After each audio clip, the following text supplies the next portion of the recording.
there is no mouse thing on their posts? Wait, what? Oh my god. Okay, like, am I going insane? Is the whole community also just built on a lie as well? Like, what is happening? Everything in Helldivers 2 is built on a lie. Reading this book changed my life. I swear I would be dead in a ditch if it wasn't for me reading this book. You will learn a very valuable life lesson at the end of this, okay? In this current time, there may not actually be a better lesson to be learned. Alright, before this game fully loads in, I just want to preface this by saying that I'm pretty sure this game is based off of Starship Troopers, the movie, broadly speaking, so it will be a fun ride, but there's going to be a bunch of political satire here on a certain ideology, okay? So bear that in mind. Nice. Super Earth Ministry of Truth, please observe the following patriotic service announcement. Deviations tend to be considered treason. Okay. Good to know going into this. Super Earth, our home. What do I think this will be about? Liberty. Well, I mean, they want us to join some kind of war, and they're setting this up as a before and after, I would assume. So, since this is going to be a satire, I would imagine that there's going to be some kind of attack, and we should enlist in the army, you know, because that's how we lose our humanity, and that usually happens under armor, and then, you know, you replace the face with a helmet to obscure it, you know. So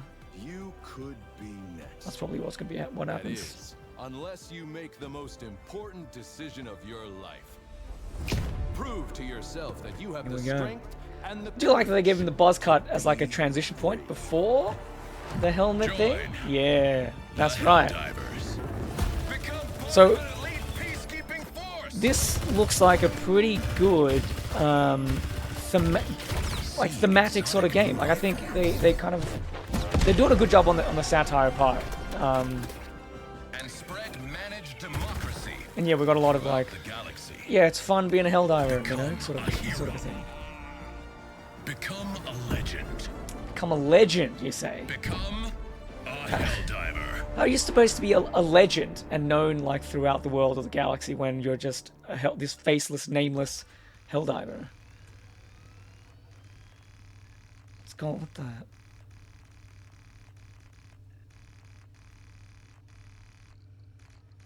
You meant about the game? Oh, yeah, sorry, look, I can't help doing thematic analysis when it happens, alright? I don't care, who cares what happens in the game? We're gonna be shooting bugs. It's gonna be fun. I can't believe we're actually gonna become Helldivers. Approaching LZ. Next recruit, prepare to dismount. Liberating the galaxy. Stomping bugs. Yeah, see? Stomping bugs. Don't know why that guy didn't respond, but Good luck out that's there. fine. I'll see you on the front lines. You're on your own from here, recruit. Use your map to find your way to the training facility. Alright, map. Alright. Let's have a look around. Welcome to Helldiver training. Your instructor is waiting for you up ahead. Please proceed. Look how, look at the diversity on offer here and all the humanity. What is this, Helldiverse? I don't think so. That's right. The real deal. Alt. Why did you get up? What the?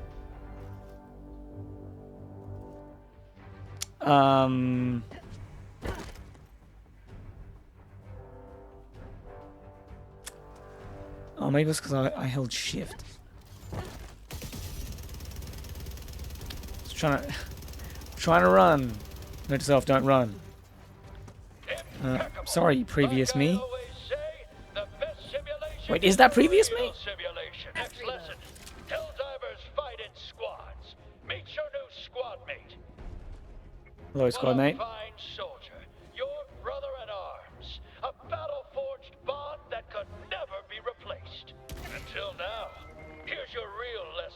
soldier. Squad mates can and will perish tragically all the time. Now, use the reinforcement stratagem to have another Helldiver take their place. But I thought that guy was irreplaceable.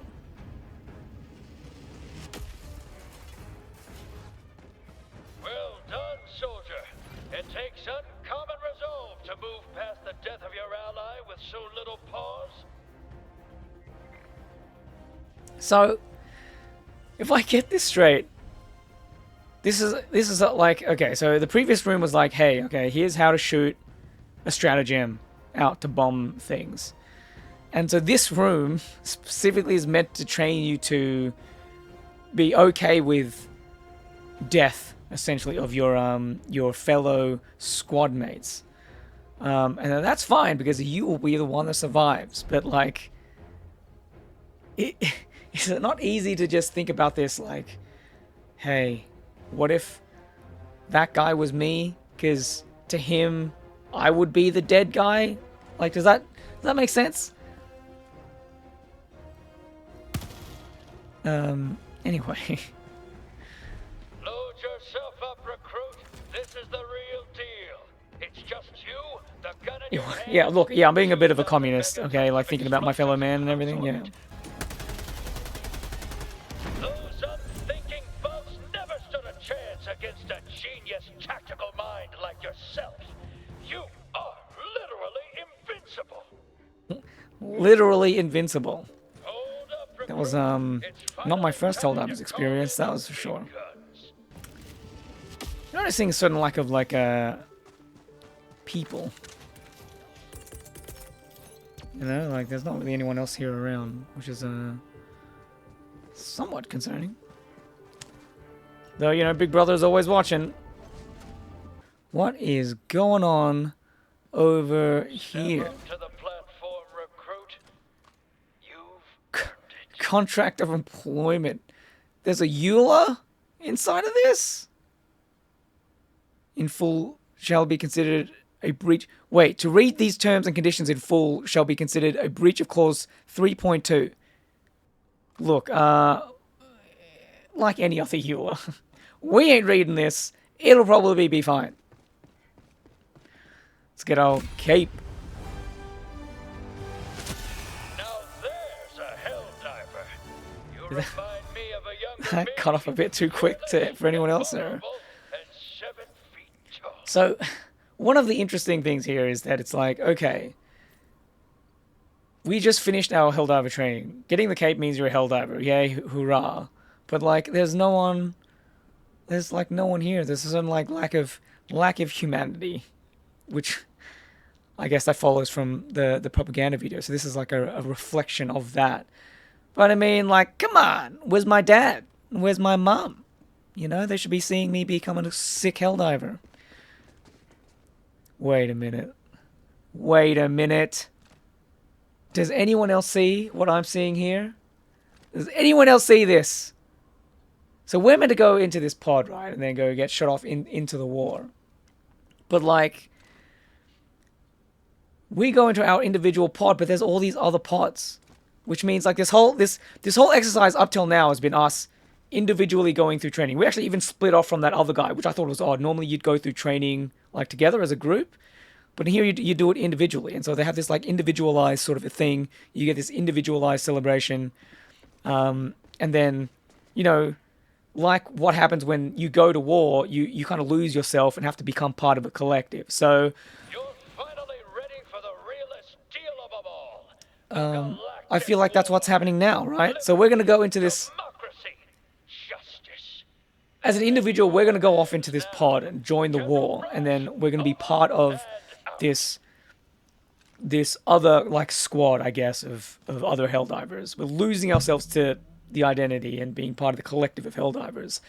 And so if this was done smartly, or, like, let's say, like, okay, what I predict is going to happen is that this rocket is going to shoot off, and then we're going to, like, pan out or something, and then we're going to reveal the scope of the war, and us as one individual joining the Helldivers in one rocket, shooting out, we're going to reveal other identical rockets that are also going to be there. And then from there, yeah, we'll join the war effort and be amongst all that other stuff. You know, do you am I making any sense?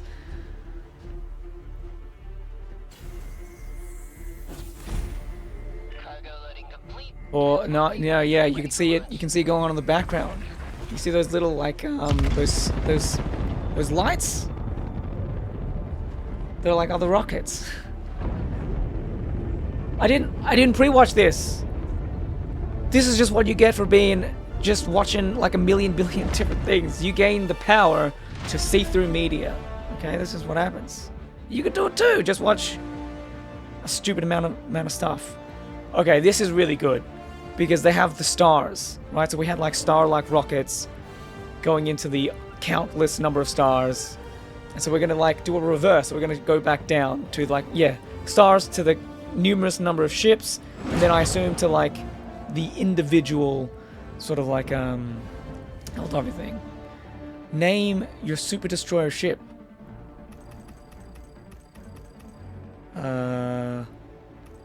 Chat, help me. Help me name this super destroyer. I have... Okay, wow, we were. How about that? The paralysis thing.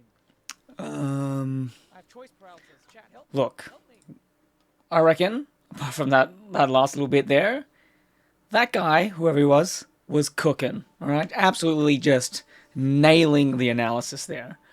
Anyway, my editor has suggested that instead of making them troll through the 300 plus hours of footage and various stream things, that I should just go ahead and do a whole stream dedicated to what I picked up from the game. And that what you guys just watched, was what we could salvage very easily.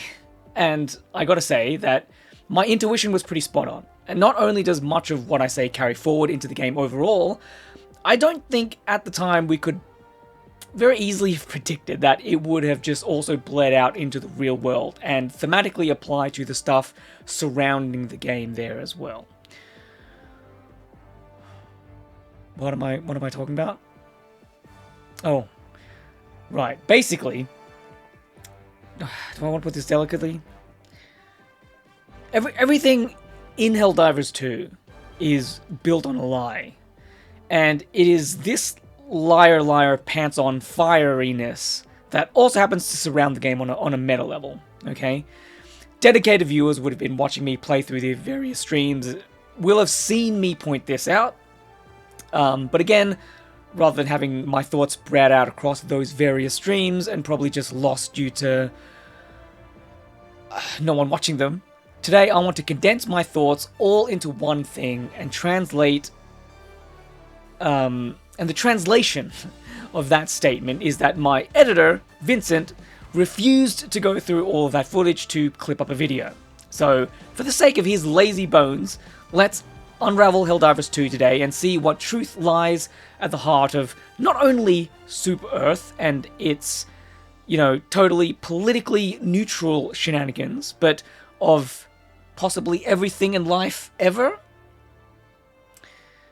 Yes, you will, or should, learn a very valuable life lesson at the end of this, okay? In this current time, there may not actually be a better lesson to be learned. So strap yourselves in and get a nice cup of tea, because this one is going to be quite a slow cook. So, I'll start things off with character stuff, since it follows quite well from all of the weirdness that I covered in the opening of the game that you would have just watched just then. The idea that developers seem to want to get across is that even though Helldivers are valorized and worshipped in-universe by Super Earth, much of that is a facade that individual Helldivers buy into. The first scene is the Helldiver talking about how awesome he is going to be a Helldiver. Then they separate and go through training, where there is not a hint of another human there to oversee or anything. It's almost as if Super Earth, despite giving you this voiceover and narration about how bigly awesome you are, doesn't really care about you at all, and this point is reinforced in the next cutscene where you lose control of the Helldiver and are made aware of the collective effort of the war. You know, the pods, the rockets, the individual losing themselves into the pod, and then there's that rocket compared to the rest of the other rockets, and then moving into the countless stars and then back down, that whole thing, right? And, you know, the EULA, okay? If there's any sign of something not caring about the end product or the end user, it's a EULA, okay? Individual Helldivers are disposable, okay? This is what that basically points out, and this leads us to the first lie of the game. Super Earth clearly don't care about the lives of individual Helldivers, even though they say they do. But the cool thing is that the game itself points this out, this dichotomy out in its mechanics and, you know, various other things. I started to realize this after dying a whole lot and making the connection eventually. You see, what happens after a Helldiver is usually brutally eviscerated, is that a reinforcement comes in. And that is a new Helldiver with the same starting armor and gear, but unless you go into the settings and change it, you get a randomized voice, which implies a completely new person. Now, controllable characters in games are usually not subject to actual death, since, you know, we might need them for story and branding or whatever reason. So, one way we can allow for that to happen and let the player fail is to use a lives system. The player fails, but video game magic, the character comes back. This is the same as what happens in Helldivers 2. It implements a live system for us players, but Helldivers, the actual individual people frozen in those pods and fired off onto a planet's surface, they're lost. It's weird because we control them in the third person, much like in all of the more prestigious character-driven prestige games. So on the one hand, the aesthetic choice, the camera's perspective, tells us that these characters are the focal point. They are super important and they are heroes of the story. But the mechanical truth is that they are disposable, literally replaced upon death. This disposability of Helldivers is also supported in the reinforcement system, which I want to just point out, okay? This is a choice. This is a design choice. They could have chosen many ways to implement it. Say, for instance, it could have revolved around reinforcement points, which you would have to set up in advance, right? Which would have made the game more tactical, right? So you punch in the stratagem, you throw it, and then it pops up a thing, or just the line gets put in, you know, the laser line, and then when you die, you just get shot there. But instead, if you're playing solo, you just get shot off around about where the previous Helldiver was, in all likelihood, again, brutally eviscerated. All of the enemies that killed the previous Helldiver are still going to be there. So this increases the odds that the new Helldiver is also going to be brutally eviscerated. Now, obviously, there are design reasons to do this, and game feel reasons to do this, okay? The game, by doing things this way, retains a sense of progress and continues the tempo of action, right? It keeps that tempo up. It's actually pretty good. But it also achieves the idea of Helldivers being disposable. Okay, you can achieve both things at once, which is what makes it quite clever. Outside of the mechanics, though, there are also a bunch of things that are hidden in plain sight. For instance, this part here, okay, where you get shot off onto the planet and the loading screen, it looks really cool. But if you allow your mind to just wander for just a second, this also awfully looks like artillery shells, right? And once you get the hang of them, reinforcing Helldivers can be used just like that. Here, let me show you. This is just an example of this happening, okay? Right? That's me killing one of those big Terminator buggy boys. These aren't people. They are ammunition to be expended at an enemy. We can see this in-game, in plain sight, in the information the game wants us to see as well. Here, okay, we have Helldivers active, or, you know, players active. Helldivers killed, enemies killed, bullets fired. Okay? For Super Earth, the lives of Helldivers they're just numbers. It's all just accounting. It's in the same vein, again, as bullets fired. There's a lack of care. Right? These people, they're just numbers. So, all of this together, on the surface, okay, we glorify and valorize the Helldivers. And the game wants us to identify as them individually and uses aesthetic tricks like the third-person perspective and the propaganda video and things like that to give the impression that we are Helldivers and we're the heroes and all that. But under the surface, if we dig into and analyze the mechanics, we see the truth. And that is that we aren't Helldivers. Look, you can spam question marks all you want, okay? It doesn't make what I said false. But I'll elaborate, okay? So obviously we control Helldivers, okay? That's just a fact, okay? But with how disposable they are and how persistent we as players are, can it really be said that we are a Helldiver? I think the answer to that is obviously no. You go into a mission with a budget of 5 Helldivers, which means that you are in control of a group of Helldivers, which means you can't be an individual Helldiver. Does that make sense? I'm still seeing a bunch of question marks. Okay, I'm gonna try to use an analogy here. Okay, let me see if I can dig this out. So if I show you a picture of this guy, you would think that, oh yeah, this guy looks like a hard-working person who works in a mine. And then if you do some digging, or if I just tell you, or if I show you the article or whatever, okay, that this guy is a politician and reveal his history of not being anywhere near a mine in his entire life, I might add, you would then realize that, oh, yeah, he's just LARPing as someone who goes into a mine to get their votes so that he can gain power and achieve his own goals, okay? It's a easy conclusion to come to, given the reality of the situation compared to the aesthetics of the situation. Okay, this is us in Helldivers 2. We're just LARPing as Helldivers. Does that make... Don't get political? Right, yeah, sorry, I forgot the cardinal rule of Helldivers 2, or the Helldivers 2 community, which is to be politically neutral. Okay, let's forget that analogy. I'll try to find another one. Let's just use games. Okay, let's just look at games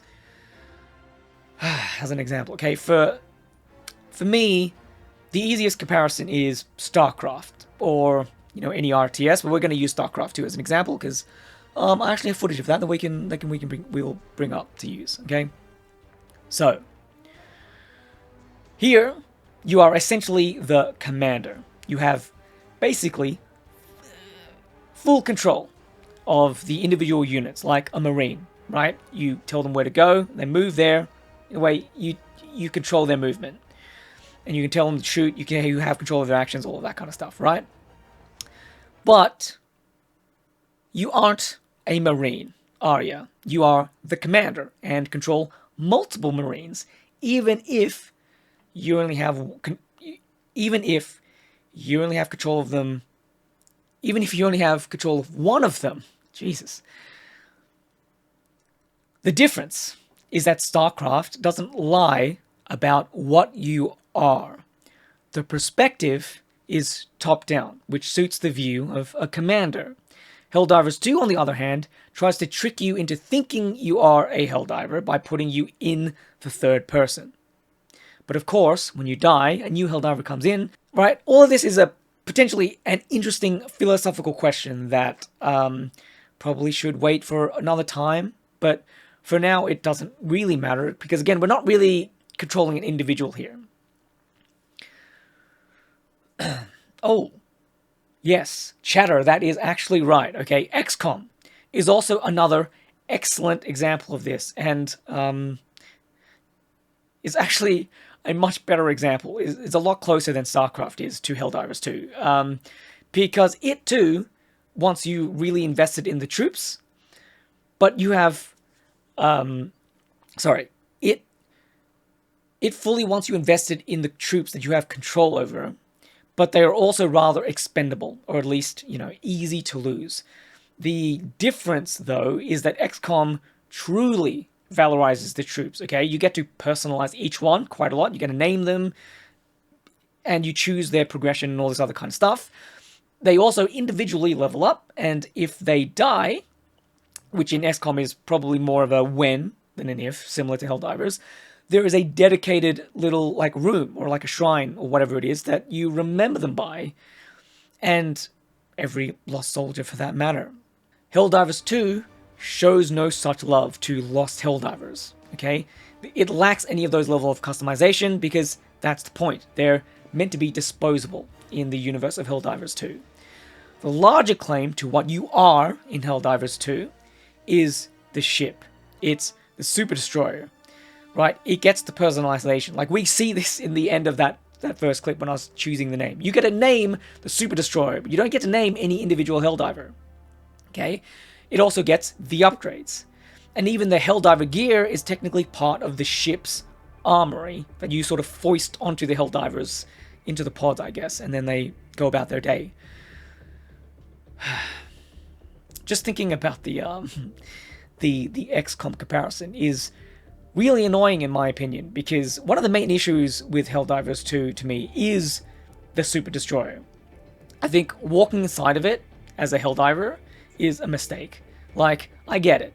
It's cool to have this space within the ship mapped out, and you see a bunch of the stuff that you've sort of upgraded as it develops, and it becomes a personal thing. And you get the cool animations where you step into the pod and you click your boots in, and that's all cool, and you get shot out and all that. But one, having to walk from here all the way to the mission area is just a complete pain, okay? Especially if your Helldiver is wearing heavy armor, which you may have selected to do a very particular mission. Having you control one in the ship and having this guy say this line is actually also a bit weird, okay? Because I think it contradicts the disposability aspect that the game wants to get across. So this fresh from training Helldiver with 0 levels now has full control over a entire Super Destroyer. Press X to doubt on that one, okay? And all of the personalization in terms of the upgrades and seeing the base or the Super Destroyer get better, that happens in XCOM, right? But it's just sort of framed in a menu, and you can just click around. It's just much easier. I wish they just did this, but I guess they may not have wanted to ape XCOM and wanted to do their own thing, so that might be a reason. I still think it's a mistake, but whatever. It is what it is. I don't think it's ever going to change, especially since, you put in all that effort, sunk cost fallacy and all that, so it's in the game.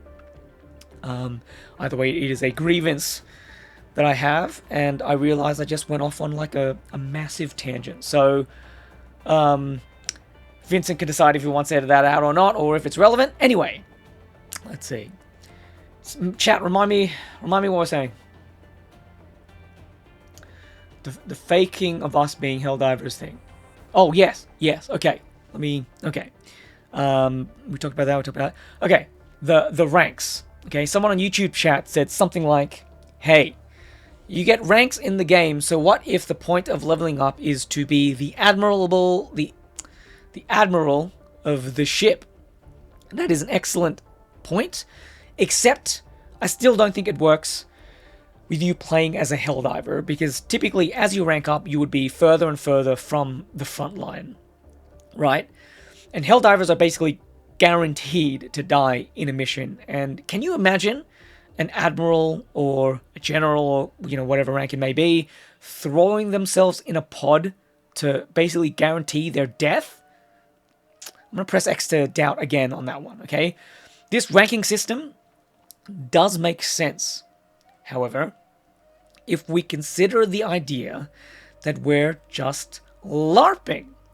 We, as either the ship or some kind of nebulous commander character, have these dolls that we dress up, arm them, and we just throw them into the fray. And then them being a private or being an admiral makes sense, because the ranks are completely frivolous. Okay? You can just change them whenever you want. And that makes it much more of a cosplaying exercise than actually earning any particular title. If your Helldiver could just be a private or an admiral, right? You can be an admiral, Mr. Helldiver, and then you throw them and then they get rid of them, right? That makes sense if it's a LARPing exercise, but yeah, but then I can just change it. So what this is pointing out is that yes, Helldivers are disposable. It reinforces that earlier truth. But it also points out that it's not just Super Earth that are the issue. We are as well. We act as a form of control over the Helldivers, and it is through us that Super Earth achieve their war goals. And they do that by making us feel like Helldivers, like we're the warriors that are in the trenches, heroically taking out enemy positions. The problem is that immense feeling of reward that act entails, right? It usually comes with the risk of actually dying, okay? And that is something that we just are not subject to. We can, though, take credit for the work of others while risking nothing ourselves. The moral question of sending people to their deaths in a war doesn't really need to be asked, because we believe we are one of those heroes. I feel it is rather appropriate that, with all of my off-stream time playing this game, I managed to unlock the rank of Skull Admiral, because it just perfectly leads to this clip, which I want you guys to watch now. Hans, I've just noticed something. These communists are all cowards. Have you looked at our caps recently? Our caps? The badges on our caps. Have you looked at them? What? No. A bit. They've got skulls on them. Have you noticed that our caps have actually got little pictures of skulls on them? I don't, Hans, are we the baddies? I'm not sure if the devs are aware of this joke, but given how much stuff is adorned with skulls, okay? Like, see, look, skulls? I'm going to assume that they are. I don't get it. Why are we talking about Helldivers and who controls them? It's a game, and it is fun blowing stuff up and killing things. I mean, look, chatter, I agree, but given how the game opens and the fact that it's a satire, I feel like there's more going on here, and the devs deserve some level of praise, I think, for this stuff that they're doing, like artistically. I think it's very cool, right? Like, do you think it's all just a coincidence, all this stuff going on here? Or do you think it's done with a bit more purpose? They're actually very authoritarian and, you know, evil. You know, hence the skulls. Right? That kind of stuff I think is really cool. Right? For instance, I did some digging on Reddit, not having played the game, and it turns out that Super Earth started every war. So, despite the constant threat that the other factions pose, we started it, okay? It's even in-game as well. When we roam around the world that are constantly changing hands in this conflict, we do see more evidence that goes against the narratives that form in the official dispatches and news bulletins. We can understand something about Super Earth, even though nothing is explicitly told to us, just through the game's mechanics of, you know, or how missions work. We can look at the ones that are unique to each faction, and we just know why Super Earth is at war. The robots we want to eradicate, potentially because they have a different form of government or, you know, lifestyle than us. So their unique missions / objectives are blowing up all of their stuff, basically. Their air infrastructure, the way they make more of themselves, you know, all that stuff. The bugs, though, have a use. So despite their hostility, we don't actually want to eliminate them entirely, because we need them to get E710 fuel. It's all about resource extraction, baby. Okay. Yes, that's right. There was that whole experiment or whatever. There was this whole mission or whatever that backfired, where we were sending Helldiver after Helldiver to this Terminid world, to basically just black hole the planet, because we sort of messed up on our experimentations there, where we accelerated their growth to insane degrees. So we just had to, black hole an entire planet.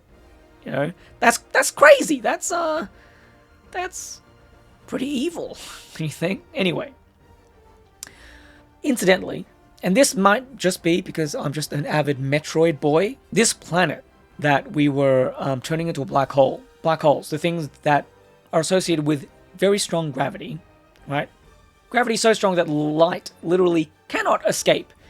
It is called Meridia. Okay? That just so happens to be very similar, if not exactly the same, to the environment in Super Metroid that is designed for the gravity suit, right? And both this black hole and the suit got the color code of purple as well, right? Could be nothing, but just could be something that's also very cool and shows like the devs being perhaps Metroid fans. Anyway, to get back on track, in the latest update to Helldivers 2, this theme continues, with Helldivers being tasked with blowing up yet more of the robot infrastructure, and for the Terminids, it is stealing their babies. Yay! We're the good guys, everybody! Now look, to a certain extent, these are literal aliens to us, so we may feel like these acts are justified, because these factions are external threats.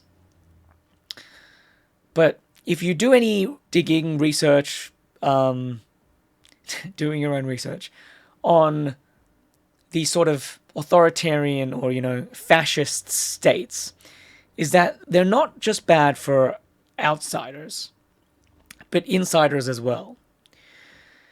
If we go right back to the start and that public service announcement, we can see how low the bar is for being labeled a traitor in Super Earth. Though, if you think this is low, imagine if you got thrown in jail for a negative review of a product online. Okay? Yikes. Now, we never get to see how these traitors are treated, but if it's anything like what happens to Helldivers, then it ain't good. When you control a Helldiver and just sort of decide maybe enough's enough, you've seen a lot of the propaganda towers and you're like, you know what, I don't want to do this. Or maybe, you just happen to misjudge how long it takes for you to go around an obstacle. You get labeled a traitor. Running out of bounds is the one way that Helldivers can unequivocally disobey. And the state treats that extremely seriously. More seriously than mission failure or Helldiver survival. Like, it's crazy, guys.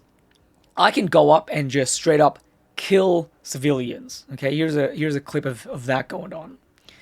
And like, you see what happens?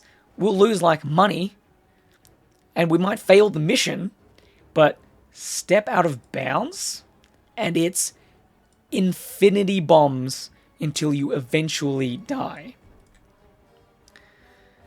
Now, of course, there are, again, gameplay reasons to do this. It would not be feasible for the player to traverse the whole planet in a game like this, so you restrict where they can go, but how you restrict them can have all kinds of meaning. And this is why, your choice of the design and the mechanics says things, right? It has meaning.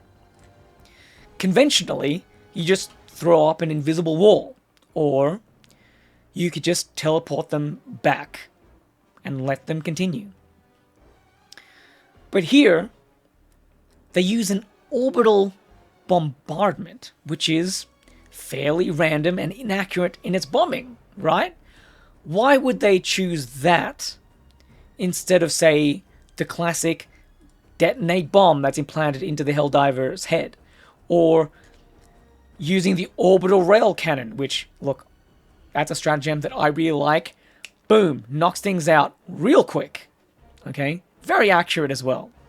What does it say about Super Earth and their priorities when everything they give you to complete missions is limited by either usage or cooldown? But then, for a single Helldiver that is labeled a traitor, they are seemingly capable of expending an unlimited number of bombs as a punishment. That's what this says, because they have faster and more expedient ways to kill Helldivers. But for me, it's almost like Super Earth wants to make it clear that if you're a traitor, your life will be an inescapable hell until you are eventually killed. It's a little bit like they need you to know that things are futile. Okay, it's futile to resist. Pour one out for the 1-star reviewer who got orbital bombarded? True! Although, I think it's more likely that they'd get 1984, but yeah, either way. Yes, let's pour one out for whoever this guy is that gave this armor a 1-star review. To add on to this point, actually, in my notes here, I've got democracy, which is a way in which you get to have your say about, like, leadership and you know, the direction of the whatever thing you belong to is, right? Now, does no one else find it odd that for a so-called democracy, Super Earth calls themselves a democracy, if you didn't know, did no one else find it odd that throughout playing Helldivers 2, there is not one moment where you interface even a single time with some kind of vote? Even in reality, okay, dictatorships, okay, will give off the semblance of having a democracy, okay, holding elections. But there's nothing for Helldivers 2. Now, obviously, this plays into the whole Super Earth is bad, not actually a democracy thing, but I think the developers missed a trick here. If it were me, okay, I would have, like, submissions or, like, little objectives on the map where the goal is to just go and vote, like pull a lever to vote on some kind of issue. But, you know, I get it. Time is money, and implementing that would probably be costly, and there are a whole bunch of other things that they need to do, live service, yada, yada, yada, okay? But you could also just do this on the cheap, right? You could just do it in a menu on the Super Destroyer, like each week or whatever, right? Like you get the thing where you get your major order, like you did the thing, and then they pop up a question of a vote of some kind. Wouldn't this destroy the whole Super Earth is a democracy, though? Yes, it would. But here's the brilliant thing, chatter, okay? You would show people the vote, right? But again, it would just be an aesthetic. The mechanics that actually happen would be meaningless, right? As in, it wouldn't actually mean anything. The votes would be meaningless, okay?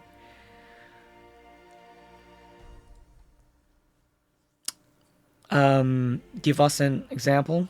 Okay, all right. So like it'd just be a meme, right? It'd just be like a really stupid question, like pick an artwork that's going to adorn these commie blocks. I mean, these Super Earth, super awesome, super citizen blocks. Or like, what is the color of the potato rations going to be this week? Right, just nonsensical stuff that has nothing to do with, like, whether or not you should stop the war. Absolutely not a question. But, like, do you want to eat potatoes or carrots? Right, that kind of stuff, okay? The lore right, is that Super Earth has reached a point where it has achieved a full democracy, where everyone has a vote on everything. And in theory, that's all well and good. But the evil way to do that, and still aesthetically claim that you are a democracy, is to give people that vote, right, that they could just do.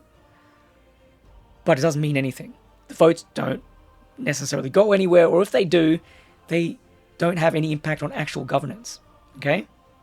So what I've been talking about so far is normal. All art is a lie in some capacity that reveals a truth. And Helldivers 2 is a satire of a fascist state. We can play as the heroes, and in the process of LARPing as them, we can see the truth that the state doesn't give a stuff about them whatsoever. This is the benefit of fiction, okay? We can experience the fun that these societies, I guess, can offer without any of the consequences, and hopefully learn some lessons. If you can read into the lies of fiction, then the ones that are told to you in real life should be easier to parse as well. For instance, Sony. So to set this all up, for those who aren't aware, Helldivers 2 was the center of a controversy that happened earlier this year. Helldivers 2 is made by Arrowhead Studios, but the game is published by Sony. And when the game came out, there was this pop-up which asked you to make an account for the PlayStation Network. Now, this in and of itself is nothing new, and making an account for every service ever is an increasingly annoying part of life. But at this stage in time, for several months, you could just skip it. It was on the 3rd of May, 2024, where the account making was made mandatory.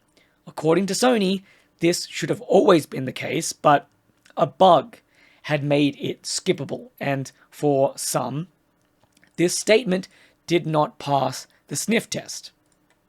But regardless of its veracity, okay, we don't even need to think about whether that statement is actually true or not, the underlying motivation remains the same. Sony, for whatever corporate reason, wants a particular number to go up. Having these cross-platform games, particularly successful ones, can be used to drive the number of people who have PlayStation accounts.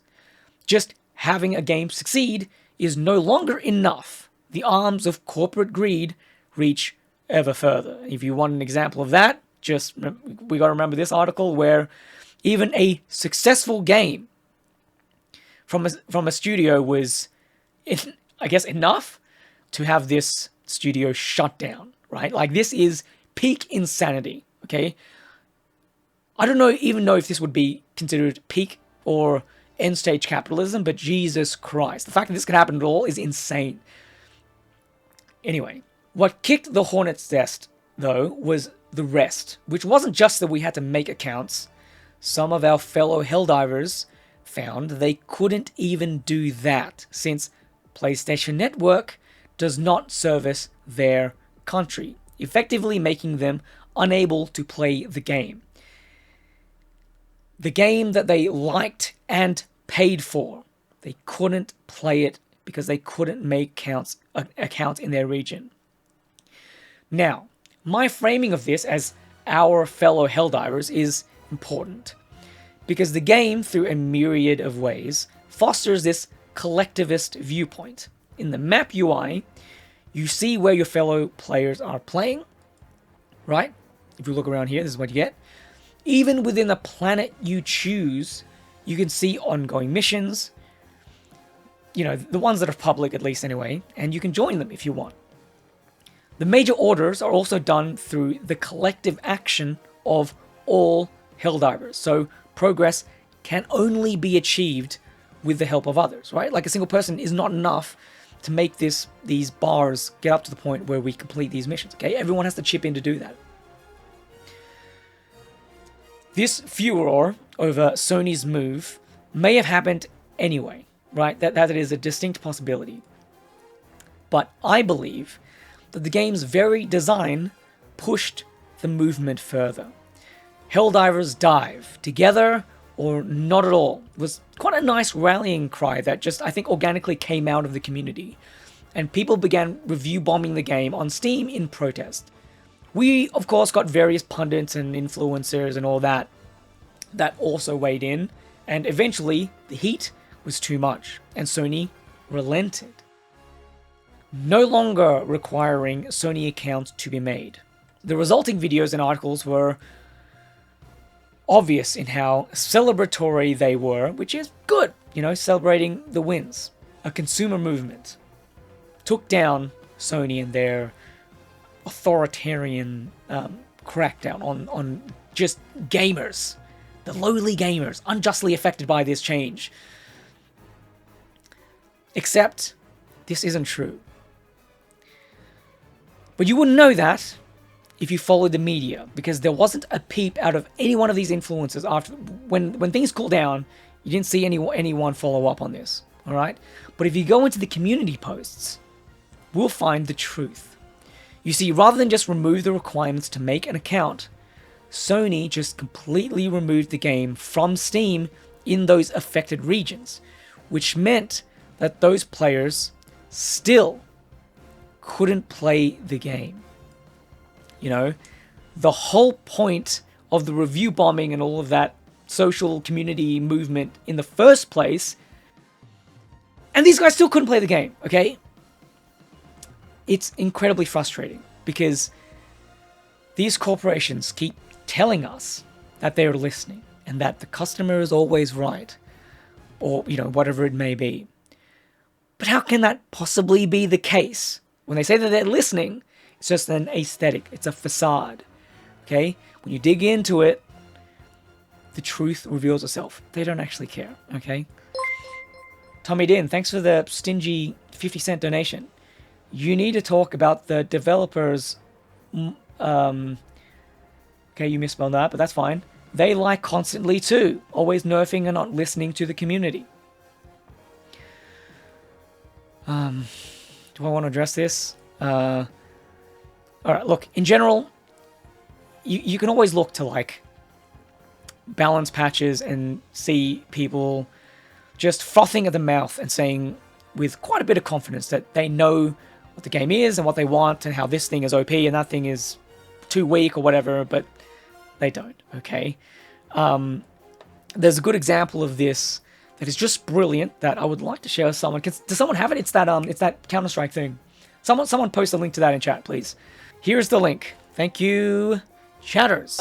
So another thing that was really that we got a lot of feedback from was every time we released a new version, our players would complain about things that we didn't even change. So one of the big things that they would complain about was this new version is more it has more lag than the last version. What did you guys do? And we were like, we didn't touch anything. What the heck are you talking about? Because we no matter how much we explained to them, they would always complain. Every version, this is worse than the last version. Change it back, please. And then we were like, one time I just got so fed up that the next version we released, I would just artificially subtract people's pings by -50. So yeah. So if their actual ping was 100, I just say okay, 50. Just say it's 50. And then a lot of players are like, oh my god, what did you do? This was incredible. And see, his mistake was just doing the cheap easy, just -2. Yeah, right, yeah. Gamers, they don't know nothing, okay? So, balance is tricky. And often players are morons. One of the things about Helldivers 2 is that it is player versus environment, okay? So the arsenal that you have, guns, stratagems, all that kind of stuff, in my opinion, should feel rather powerful. At the moment, I go into a mission with a very specific set of weapons, because if I swap any of them out, I am going to have a terrible time. But the game is meant to depict this lie that we're meant to be heroes and we're doing this cool thing and that Helldivers should have a fun experience. Okay, that was in the propaganda video. Okay, that's the lie that they're trying to sell. Right, so blasting bugs and robots shouldn't be a chore. But it feels like that sometimes. Or most of the time. If you frame it in a certain way, it becomes better. You just use a lie that makes the player feel good about things. Just like that video about the developer lying about the ping making people feel good about the latency. Helldivers 2 could do a similar thing. instead of these, just list of just changes that happen, right? What could happen instead is Super Earth Command could come down with a bunch of things that they noticed in the war. For instance, if the developers notice that too many people are using flamethrowers in their builds, for instance, it became too OP. They could say that our intelligent operatives have found that the bugs have mutated a gene that makes them more resistant to heat, or something like that. Maybe a new bug has been seen on the battlefield that seems like it is designed to confront our totally awesome freedom flamethrowers. Okay? There's a million billion different ways that you could do this and how you could frame each change, right? The truth would just be like a normal patch change, right? Like -2 to flamethrower damage.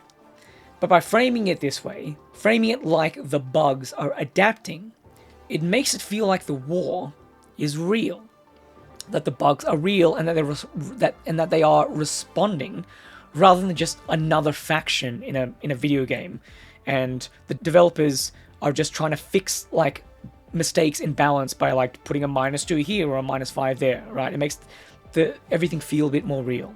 And this opens up a whole other can of worms too, where you could do some really cool stuff to keep people more invested.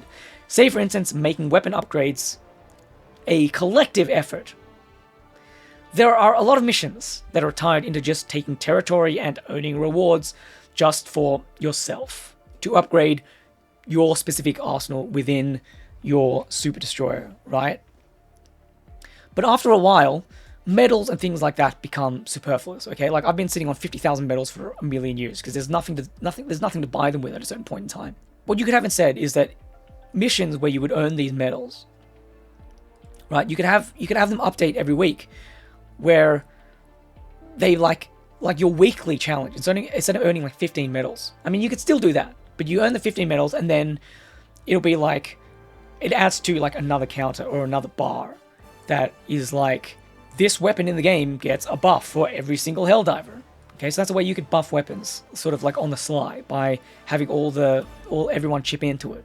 This would add to all of that collectivism stuff, everyone chipping in to make the arsenal stronger for individual Helldivers, right, and address balancing issues. If you find what I just said confusing, or I'm seeing more question marks, just like imagine like a gun, which is like the weakest gun in the game. No one uses it. It's terrible, right? Because it just doesn't do enough damage. Then you log in, and the week's mission is labeled as, through our experimentation, the boffins down at Super Earth's mega science facility figure out how to up the damage for that specific weapon. And it could be clip size or it could be whatever. And then once that bar is filled by all of the players, everyone's version of that gun is up. And that would probably encourage other people to use it as well. Even if all of that is fake, as if, like the developers intended to make those changes anyway in a patch note, and they just framed it as if it's a war thing or it's the science thing or whatever, it would make being part of the community and checking in on those patch notes and all that other kind of stuff more, in my opinion, much more interesting. For now, though, all we get is what seems to be just a bunch of platitudes, okay? We're listening, etc., etc. And the more patch notes that we get that nerf weapons that don't address core issues like a weapon loadout, like I kind of can't believe that you still have to select every single stratagem that you bring into missions and all that other kind of stuff. Just give me can I just have a loadout for the bots? Because for the bots, I will use a certain thing. Or for the arena missions, I want this particular thing. Or for defense missions, yes, exactly. Defense missions require a completely different loadout because you're probably going to use turrets and potentially heavy armor more in those ones, right? The fact that there's still that still isn't in the game is baffling to me. The longer that kind of stuff isn't addressed, the more that we're listening line feels like the same corporate-y facade that's used by other mega corporations, like Sony, like Super Earth, right? And scrolling through the patch notes, that is the sentiment, okay? Same old corporate bashing. Why are you being so political? Wait, bashing corporations is political now? Jesus. Well, look, having gone through so many patch notes, the overwhelming consensus from the community is to not be political. So, I guess, alright, I'll refrain and be But geez, you guys are so sensitive. I don't understand it. Although, look, I gotta say, right? Just quietly, okay? I reckon, you know, a war bond of, say, Pride Month that is called, like, Rainbow Rampage would be just be awesome. And I'll leave it up in your minds about what that would look like and the kind of guns and things that would be there. But that sounds cool as well. But whatever, let's not be political. Tommy D, thanks for the donation again. And good job stumping up a little bit more cash this time. 5 cents, but you know, we'll take it. You stingy bastard. Those top comments were all bots. There is no mouse thing on their posts? Wait, what?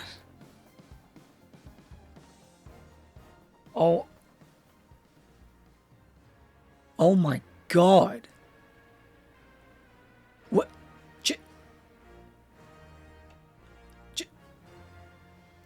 Am I going insane? What? Okay, wait, hold on. Okay.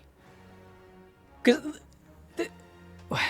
there's so much community sentiment built around, like, the community. How's it so... No, wait, hold on. We can reality check this. Okay, let me just look up something real quick. Okay, so if the community is real, okay, if the sentiment in the community is real, okay, Helldivers dive together, if not, or not at all, whatever, right? If that is true, if we are to believe in the community, we can check that.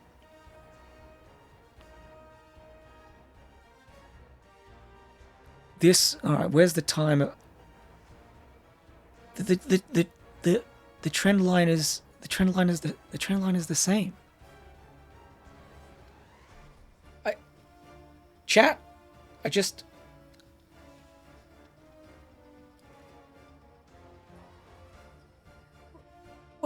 well, like,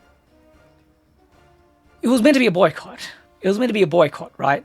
So it was a review bomb, and then again, Helldivers dive if not together, if not at all, which means that people should have stopped playing the game. Again, it's a live service, so it needs people to play the game. But there's no drop off.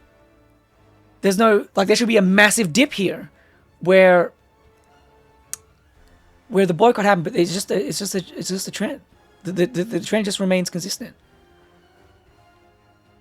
Like, am I going insane? Is the whole community also just built on a lie as well? Like, what is happening?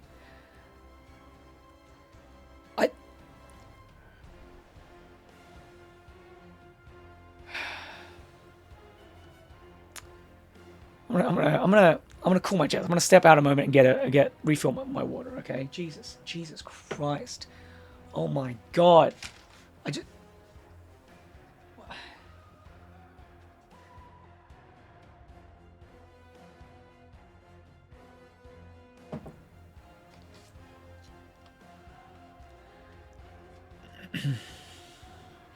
The thing that we have covered throughout this video are lies, but we know they are lies because the actions don't match the aesthetic or the rhetoric. Super Earth claim they are a democracy, but their actions are to not give you a vote. Sony say they capitulated, but their actions have not restored access to the players who lost it. The developers say that they're listening, yet the actions of patching the game still have not included the most important things, like weapon loadouts, or addressed key issues of the guns and all that other kind of stuff, the balancing. Finding the truth is done through analyzing the actions and indeed following through with your rhetoric. So, if we believe injustice has been done, review bombing is not enough. We need to stop playing. Helldivers 2 is a live service video game, and Super Earth are at war with the players controlling its soldiers. If we force Helldivers to lay down their arms by not playing, Super Earth will fall, whether it be within the story or outside of it. If the concurrent player count dips to 0, or perhaps just a small enough number, Like all other live service games, the servers that keep Super Earth alive will be turned off. In a world where even successful games are destroyed, this stuff matters. These metrics that all of these corpos value matters. This would deal Super Earth a killing blow, and it would be by the Helldivers refusing to fight, protesting the war, and withholding their labor.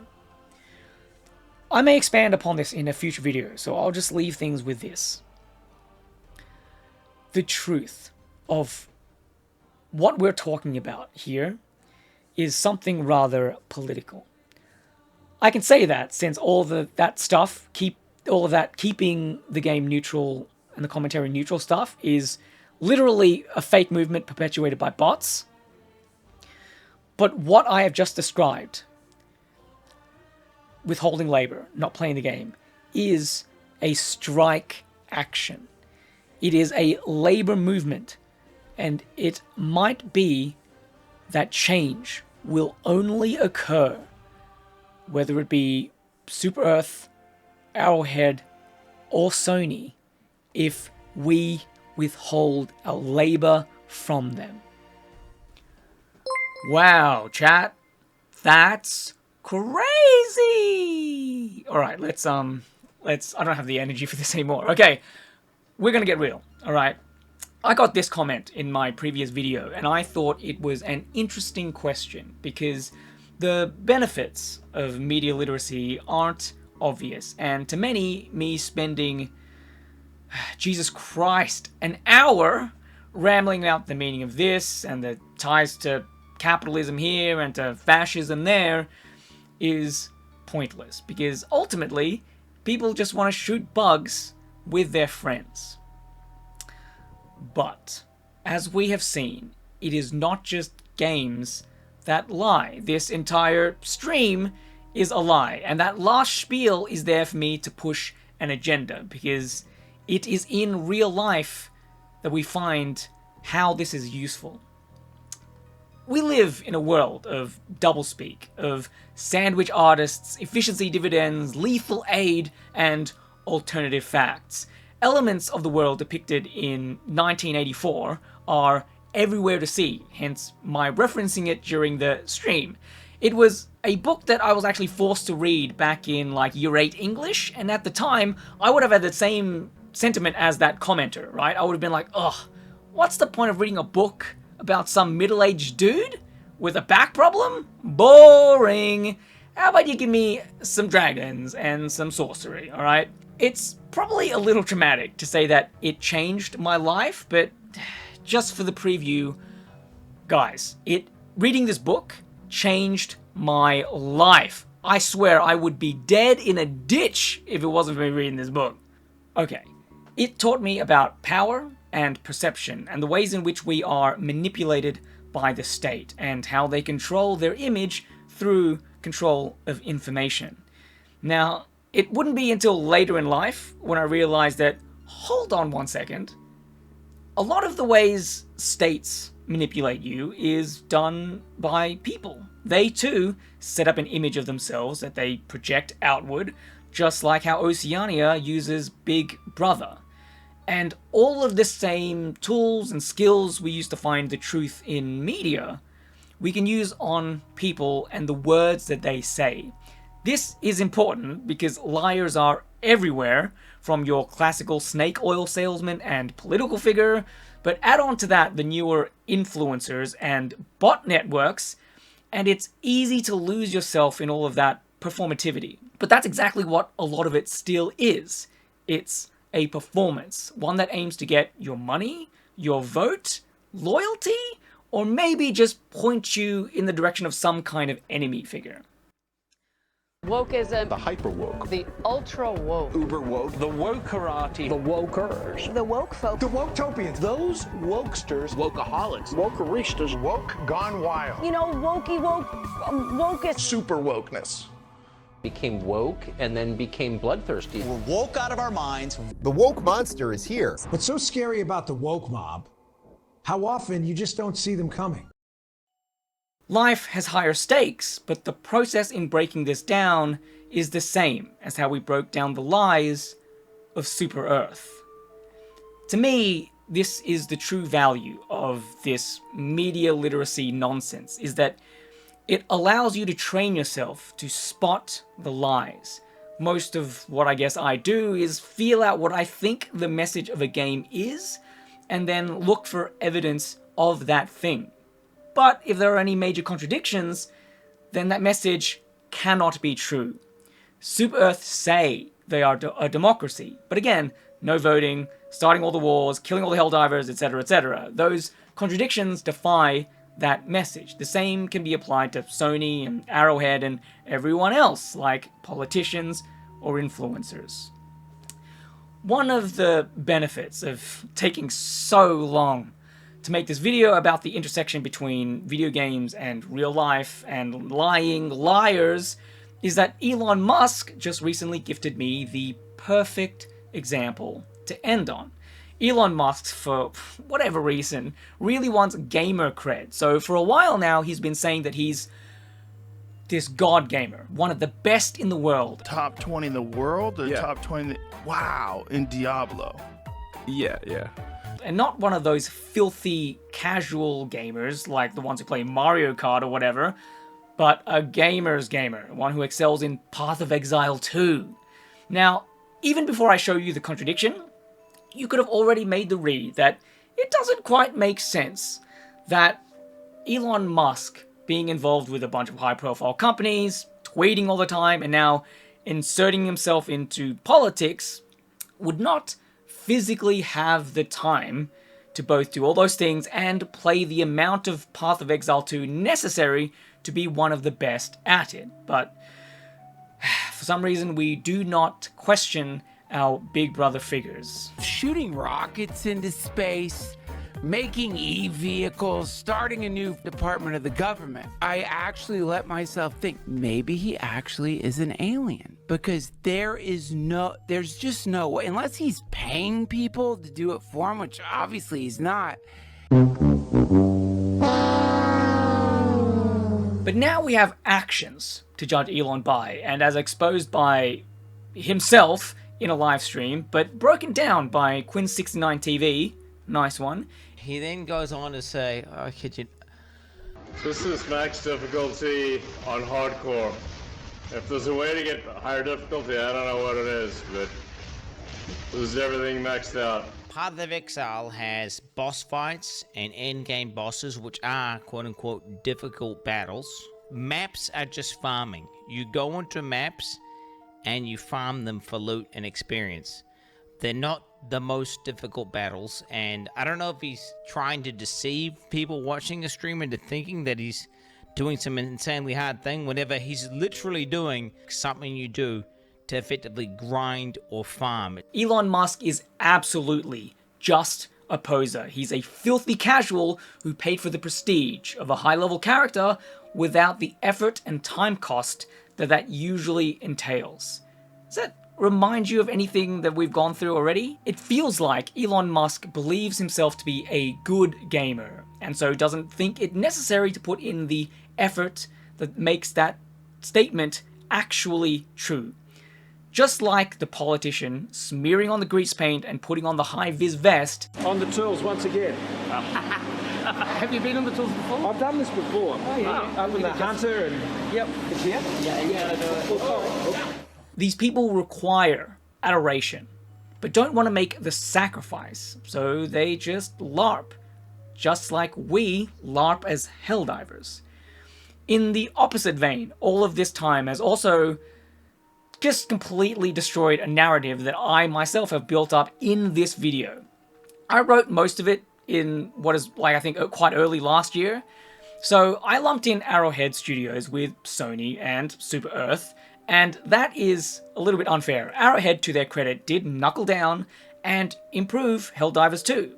They buffed basically all of the weapons, and their release of the Illuminate faction saw player count in the hundreds of thousands, and though I expect that to go back down as the freshness of that new faction wears off, their actions did match their rhetoric. So good job Arrowhead on that one. Very nice. Space Marine 2 also released while I've been working on this video, and to call back to another part of the stream, it actually works as a great counterexample to some of the gripes I have with Helldivers 2. AKA, it has weapon loadout, it had a fully modeled and traversable area, but it allows you to teleport. And it is comfortable just ripping off XCOM. So yeah. Anyway, I do not want to take up more of your time, so I will finally conclude. All the way at the start of this video, I said there may not be a more important lesson to be learned from all of this, and I wasn't being all that facetious, even though that's in the fake part of the video. The world is being filled with information and media. Even messages from your friends and the things they say are being called social media. So, media literacy is becoming increasingly important to discern the truth. Super Earth in Helldivers 2 and Oceania in 1984 are dystopian states that act as a cautionary tale so that we do not end up living in them and being, orbitally bombarded for a 1-star review of a product online. These fictions seem trivial since they aren't real, but they act like a nice training ground for your brain to develop like a spidey sense for the lies and contradictions that you will have to confront in real life. Because make no mistake, when the liars gain control of power, they're not going to stop lying. Instead, the things they lie about become the truth. Because the people who hold on to those contradictions and show them, they get disappeared. We aren't there yet. I mean, we are in a couple of places and rapidly getting there in others, but we have some ways to go before we get to Super Earth levels. And for those of us still able to make democratic choices, remember that the lives system doesn't benefit the Helldivers, and by extension, it won't benefit us. So the next time you see a politician out there, or an influencer, or a billionaire, and they ask for your support, remember that a lot of what you see is just a performance. And you should question these actors before they maybe gain control of your government. Because when they do, you'll find that who they define as the enemy may now include former allies. I don't even understand it. Elon unfollowed Asmon? Was he not happy about the, probably not happy about the PoE video? And now the end is near, and so I face the final curtain.